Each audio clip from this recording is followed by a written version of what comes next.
Hey folks, greetings from the Offensive Security Group here at Secure IT 360, coming at you with a new episode of the Cyber Threat Perspective. Today we have again on Darrius. This is like what, 2 or 3 in a row or something like that? Oh yeah. I'm finally getting back into it. So in this episode, as you may have seen from the title, we're discussing unpopular cybersecurity opinions or infosec opinions, often referred to as hot takes, right? So this is our cybersecurity hot takes episode. And Darrius, I'll let you kind of introduce kind of the topic since this was your idea, but that is the episode, and I'm excited to share some of my hot takes. I'm excited to talk about some of the ones that you have, so I'm looking forward to it. Yeah, and so ultimately, this kind of all started. I was on Twitter or X, if that's what you want to call it, and a user by the name of jbizzle703. He kind of is kind of what inspired all this. You know, he's like, "Hey, what's your cybersecurity hot take that'll have people?" And basically, he had the picture of the meme from Tangled, where the guy has like all the swords pointing at him. And as I was reading through it, I found that a lot of them I agreed with. Some of them I heavily disagreed with. And so, yeah, I figured we could kind of just talk through that, give our opinions. Definitely, and maybe in an adjacent episode to this, Darrius, we could just make a video reacting to all of the takes. I think that would be funny to like go through them and like just make a video of like scrolling through them and looking at all of them and talking about them. Like maybe end up being like a 2-hour thing of like just us looking at them all, laughing at them and stuff. I mean, I'm all for it. There's one actually that it's not on the list, but it's the first because I just read it prior to us recording. If you're going to jump right into it, is XSS is not a serious vulnerability in that it alone has never, I guess, led to a major security incident. I heavily disagree with that hot take. I get what he's going for. Like generally, it's XXX plus something else. But man, cross-site scripting is still like a huge thing. It's still out there, and to say that it's not an issue, like I read that tweet and my blood started boiling. I'm sure there's going to be others like that too, and I saw some interesting one too. Related to just like vulnerability management and stuff like that, and pen testing and all sorts of things that are interesting that we'll talk about. But I think maybe I think we do a video of just going through some of those hot takes. I think that would be funny, just like interesting to have like a React video. I had tweeted out like InfoSec needs more React content, kind of like the React to like the Twitch streaming world. If you're familiar with that, it's a bunch of React content, and so much so that it's like Inception, where like people are reacting to React content that they made of someone else reacting to their content. Yeah. So we need some of that in InfoSec. So maybe like eventually, like next year, we'll react to our reaction of the React content kind of thing. I'm all for it. Yeah, let's do it. But anyways, yeah. Before we go too far off the deep end, Darrius, you want to go first and kind of talk about your first hot take and kind of your thoughts? Yeah. So I think one of the first ones I will start out with is the cybersecurity industry has done more to advance cyber criminals than it has to thwart them. I think this is a pretty interesting one because it's like we're doing our jobs, we're especially from like a red team pen tester perspective. I mean, there's so many tools out there that I love because they make my job easier. And truthfully, there are some things that I would not be able to do just on my own, just because they're so low level. So I'm really appreciative of the tool. But just because I'm using them in an ethical manner, there are probably a ton of other people that aren't. And so I think that's kind of a very interesting thing as developer of these kind of red team pen tester tools is, what do you do? Because they can also be used for nefarious purposes as well. Yeah. Yeah, and there's plenty of examples of people who are in the red teaming space, malware development space, or just creating offensive security tools who have ceased development or have taken their tools offline because of that very reason, right? A threat, you create a tool to help you do something.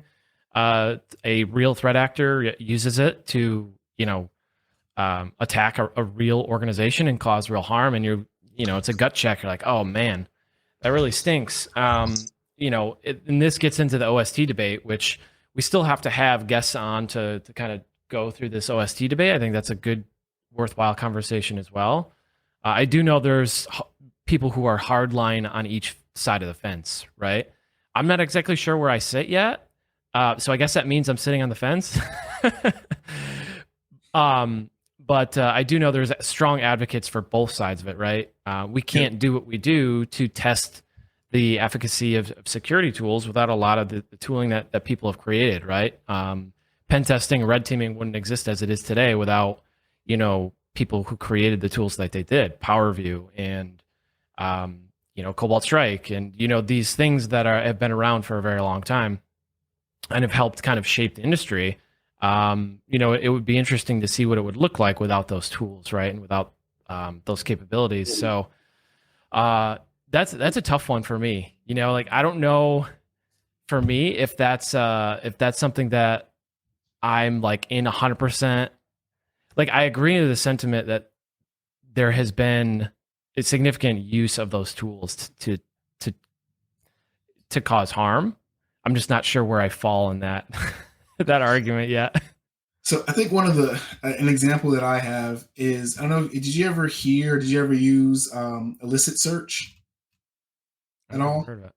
Yeah. No. So man, this past year, it was crazy. It was an OSCP tool where, you have dehashed, you have like all these other services, right? Where generally, if you want to get the good stuff, one, you have to pay. Yep. But two, there was, it wasn't necessarily always up to date. You're really dependent on them kind of finding the dumps and making them available. Well, this was an OSINT site that, one, was 100% free, but two, I mean, the dumps were updated regularly. It was a great tool.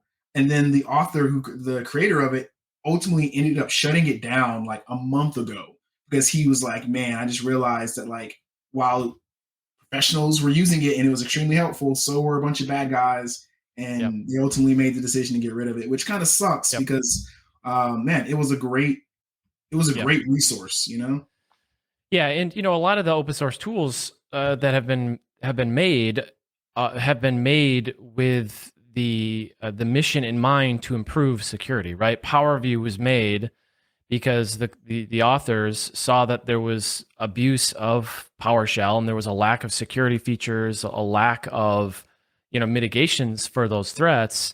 So they wanted to bring attention to it through the implementation of this tool, and kind of bring awareness that this is happening, and hopefully highlight this issue to make vendors kind of improve their stance or improve the security controls, improve the language and things like that. So there is that benefit too, is like you create something that helps improve it in the long run. Maybe it's an offensive tool, maybe it's something else, but there is benefit to those things too, and it's kind of one of those double-edged swords, in my opinion. Agreed. Cool. Do you want to go to the next one? Toss up on yours. Yeah, so I'll go to my first one. So my first one is OSCP is not the holy grail of penetration testing certifications. I knew this was going to come up at some point. And this is one Darrius and I talk about a lot. Because I don't want to speak for Darrius, but I think Darrius is a big fan of OSCP. And it's not that I'm not a fan of OSCP. I just think that it's held more highly regarded than maybe it deserves. Especially now in 2023, it's September 2023. There are really, really good options for pen testing certifications that are not offensive security's OSCP. So this to me is just kind of putting something on a pedestal. And while there are pen testing certifications that I think are better from a pure practitioner standpoint, I don't think those will be the best forever. And I'm not a big fan of putting any one thing on a pedestal, like just indefinitely, just because of name recognition or brand or whatever the case may be. There will always be a number one, and that'll change over time. For sure. Thoughts, So Darius? you already know my thoughts. But yeah, so look, I 100% agree with a lot of what you said. Like the OSCP, it's man, it's not the top cert out there, right? Especially from like a practicality standpoint, especially if you're trying to learn, or even like from a realism standpoint. There are other certs out there. PNPT is probably the most realistic to the job and role of a penetration tester out there right now. The CRTO, you're going to cover a lot more advanced stuff than what you're going to cover in the OSCP. But I think for me, it's always going to be the name recognition and getting past HR, and that's where the OSCP still shines. It's still the number one cert that's listed on job applications or Yep. on job postings and things of that nature. And I think until something dethrones it, it's the cert to get if you have zero experience, you're trying to get a pen tester role, unless you get lucky, which admittedly I feel like I got lucky, right? Because I don't have my OSCP currently. But unless you get lucky, you have to have your OSCP for anyone to even look at you. I kind of compare it to the CISP, right? And so it's like I remember prior to getting my CISP, it's like, yeah, places would kind of look at you, but until you have the CISP next to your name, people aren't taking you Yep. seriously. You're not getting past HR. And that's just kind of the sad Yep. reality of it. I feel like it's similar with the OSCP. Yeah, and I think I think in this situation, we've talked about it in our certifications episode. It's a 2-part series, so if anybody's curious about what our thoughts are on some of the industry's most well-known certifications, you can check those 2 episodes out. But essentially, what I kind of talked about in that episode was it depends on your goals, and I think OSCP is a very difficult. It can be a very difficult certification, exam. I think it tests you in ways that other certifications don't. So for that alone, it's really good. It's definitely a test of your fortitude and your commitment and your dedication for sure, 100%. Probably more than any other cert. With the caveats of like the things that we talked about just now. So like, yeah, And I mean, it puts you like I feel like it definitely also puts you as a part of the club. You get to say you're one of those guys that like, hey, I have the OSCP, regardless of your opinion on it. You can at yep, least know that, man, you sat through that grueling test to that 48-hour format that is not realistic to an actual engagement at all. But hey, you did yeah. it. I So think you're not a real OSCP OG unless you took like the old exam with the buffer overflow. So like if you took the that's new oh, exam, now I see don't that's the know. real hot take right there. That's the Yeah, that's a real hot take yeah. regarding OSCP for sure. I mean, like I said, I kind of compare it to the CISP. It's one of those things where like I remember putting the CISP on the Yep, pedestal, and then I got it, and then after I got it, yep, I very much feel like it's not. I mean, it's not the end all be all cert. yep. And it's But going to be like anything else. It's going to be like, I don't know, maybe PNPT will be like the one, right? And then maybe it'll fall off because it's not relevant or it's not updated as much or whatever the case may be, right? Maybe PNPT will be the one to like become that highly regarded one and then fall off. So I think it changes, but for now, OSCP, like you said, it's that HR stamp of approval. But yep, to me, like as somebody doing pen testing and like from a tactical perspective, I think it's not the holy grail, but we'll move on. man, yeah, I knew when we talked about this year, you're going to bring up the OSCP in some shape, form, or Yeah, I can't fashion. not. So I can't not do it. yeah. I can't not do it.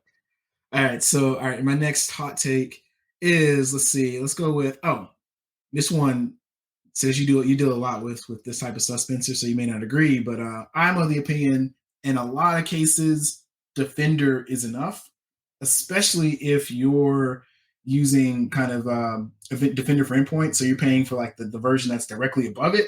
I personally think it's a great EDR tool. I think it's going to catch most things, and the fact that it's already kind of prepackaged within the Microsoft ecosystem. If you already have the licensing for it, it makes sense to just use it, in my opinion. But at the bare minimum, it's great for home usage. Like in my opinion, you shouldn't be buying a Vast or any of those other AVs. Defender will cover you. Yeah, I would agree. I think if we're looking at enterprises, antivirus is obviously not enough. But Defender for Endpoint is really good. We've pen tested against it. multiple times, numerous times in the past year.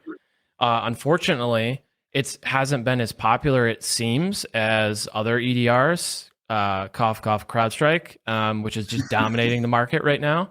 But Defender for Endpoint is really good. The telemetry that you get, the visibility that it has, the way that it just works with the Microsoft ecosystem, right? It's just, it's really good. And yeah, I would agree. I think Defender for Endpoint is really good.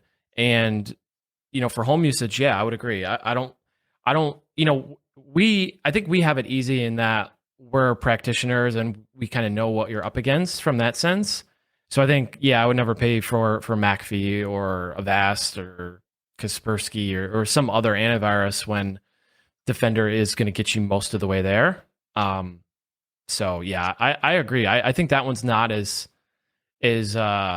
sharp on the teeth of a hot take as some of the other ones. Okay, But I would that's definitely fair. agree. That's fair. Yeah, I just know I was in Best Buy like a month ago, and I saw this woman buying a new laptop, and the guy was like, you really need to buy McAfee with this. It's gonna keep." And I just I wish I could have stopped her. I wish I could Yeah, have no, I it mean, was enough. so to be fair, I have seen some features in other products that are not inherently in Microsoft. So like some of the products come with like email security plugins or like firewall, things. So there are some additional bells and whistles and like web content filtering and like the whole, how they sell you the complete endpoint package with like email security and web security and all that stuff. So there is some of that stuff. I admittedly haven't like put any of that stuff through its paces other than what we do on pen tests, but I can tell you, having pen tested against numerous antivirus products, they're all wildly insufficient for protecting the enterprise. I can get behind that. Cool. So what's Um, next? so my next one is one I actually stole from somebody on Twitter, JRog404. But it's something I agree with. It's that if you don't efficacy test your security products, attackers will. And I love that phrase because like if you don't test your stuff, if you don't make sure you have visibility where you are expecting with your security products, then sooner or later you're probably going to find out whether you do or you don't, right? So that goes into, if you buy an EDR product or MDR or something, you want to make sure that it's doing what it's advertised. So, put it through its paces. Really try out the product before you buy it if you can. Do demos and proof of concepts and throw some stuff at it, or hire a pen tester to do it, or use somebody in your organization that works on the red team or whatever the case may be to really put those security products through its paces. Because you want to know where those gaps are, where those blind sides are, or blind spots are rather, before attackers do. And I don't necessarily think that's a hot take, but I think it's one that, some vendors might contest. It's like, oh no, our product comes out of the box ready to go. Like you don't have to do anything. But We had a third party pen test our stuff already, and they said it's secure. So here you go. exactly. You're like, take our word for it. It's like, no, actually I do my own research. So thank you. Yeah, and I think I can agree with that. I know we occasionally deal with that, right? Where we're doing a pen test, and we discover a thing with the tool, and the next thing we're on call with the client and the vendor of the tool, and we're like, hey, this isn't the greatest, and that becomes Yep. the whole thing. So I can get behind that for sure. So I think one that I have, and this is one I feel somewhat passionate about, is that most cyber jobs aren't entry level, and I know that like hurts a lot of people, but yeah, most of them are not entry level, and so this idea that you just go to this boot camp and get your security plus, and then you'll just be able to go to a company and make 100K right off the bat. Like it doesn't work that way, and it's not Yep. realistic. And the fact that that's still being pushed everywhere online, I feel like a lot of times when you see it, it's just someone trying to sell a course or trying to sell something to you, but it's not Yep. realistic. And like, I just think we should start telling the truth. It's like it's most cyber stuff, at least, is not entry level. You could argue the SOC can be entry level in some instances, But from my experience, unless you have somebody that's really, extremely passionate about it, someone that has previous IT experience is going to excel more in a SOC than someone that has zero experience, and just, Yep. jumps right in. I agree, especially you know, like you mentioned, SOC, maybe there's definitely potential there. But if you're coming in and you're going to help secure an organization or a firm, and you're going to be like a security analyst or a security engineer or a pen tester or something like that, that's definitely not something that you just come out of college. You get your bachelor's of science in cybersecurity and you're ready to go. Yeah. You know, I agree with that. I think there's contention with that. I think a lot of people will say that cyber can be entry level. But man, having worked in IT and come up through the ranks in IT, kind of like you did, Darrius, with IT administration and system administration, network administration, and then I moved to security from that. That background and that experience has been so pivotal to me, especially because I primarily focus on internal pen testing. So I'm in networks, like I'm a backup sysadmin, right? I'm an unofficial sysadmin on my internal pen tests, right? And that's how I operate those pen tests. And I can think like an IT admin because I was living in that world at some point. I was doing patch management and vulnerability management and asset management and all the management buzzwords, right? And you just don't have that coming straight out of college or just getting a security plus or pen test plus and things like that. You lose out on that context. And the biggest thing to me is you miss out on the patterns, right? Yeah. A lot of what people do, and this is probably the same for every job or most jobs, is the pattern recognition, right? This is probably the most evident in like bug bounty, right? In web apps. So like you see a pattern to something and you're like, oh, I've seen that before in this certain way, and that usually leads to X, Y, and Z.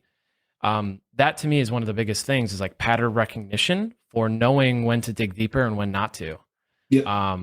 and when to poke at things. So yeah, I agree. I think there's not a lot of entry level in cybersecurity, and those that market it that way kind of are maybe missing the point there. Yeah, and I just, especially with red team, I think I get these questions a lot. Or like, man, I want to be an ethical hacker. I want to be a pen tester, and it's like I have zero experience, and it's like it's always like, well, Yep. before you get there, this build the foundation, like because that Yep. foundation is what's going to make you good at your job. Yeah. And I think it's tough, and because I get it. The boot camps are helpful. The boot camps are helpful, can be helpful for learning. You can learn from certification, but Yep. from your point, and what I see a lot is, you go through the boot camps, you go through, you get your cert, but when you're in an actual engagement, outside of doing the direct things that you Yep. learn, you're unable to adapt. You're not able to pivot, you're not able to adapt. And so you end up stuck, or you end up delivering a product that's not as good as it could Yep. be because you don't have that foundational knowledge to be able to really, Yep. identify something. Like how often is it like, oh, there's a finding, but it's not going to work with the same exact payload from your lab.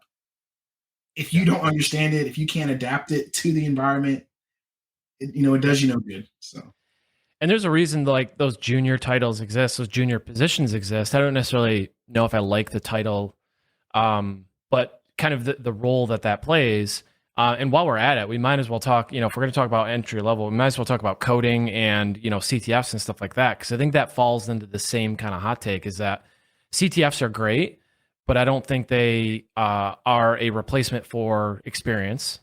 And I don't think they prepare you for job experience. They're great for what they're great at. And then the other sentiment with coding is like, if you're going to be doing pen testing, I mean, you got to know how to code.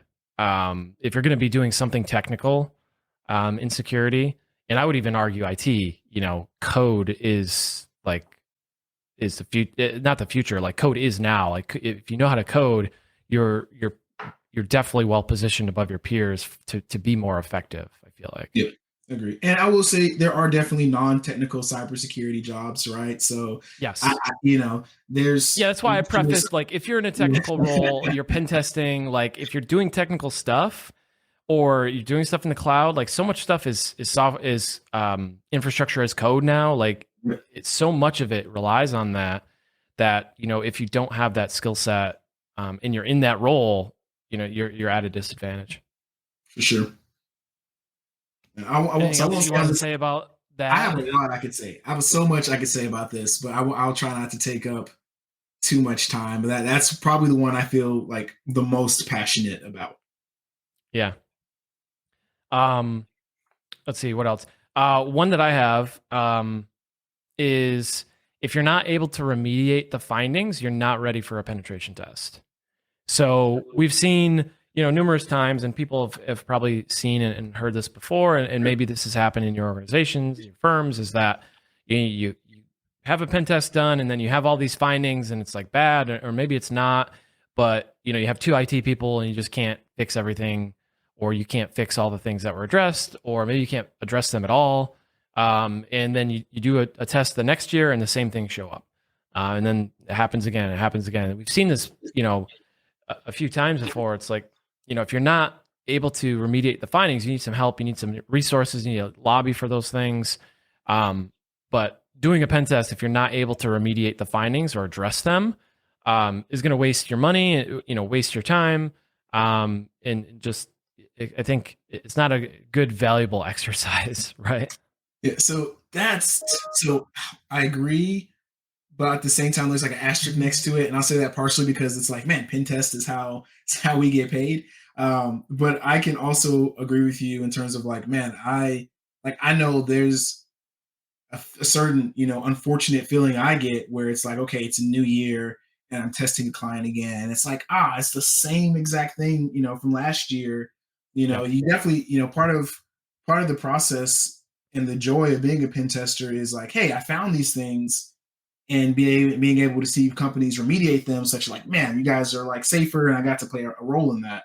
Yep. um, so I can agree with that. I will say I know there's a lot of instances, to be devil's advocate, there's a lot of instances where it's like, hey, we just need a pen test for compliance reasons. Sure. I know there's often, you know, for every one person where they're like, hey, my company takes security seriously and gives me the power to make these changes, there are five others where they're just like, man, I'm just fighting to get them to do the basics. So it can Yep. be kind of tough where it's like, man, for compliance reasons, we have to have a pen test, and to have it every single year and not be able to do anything about it because you can't get buy-in, that's a Yep. tough spot to be in.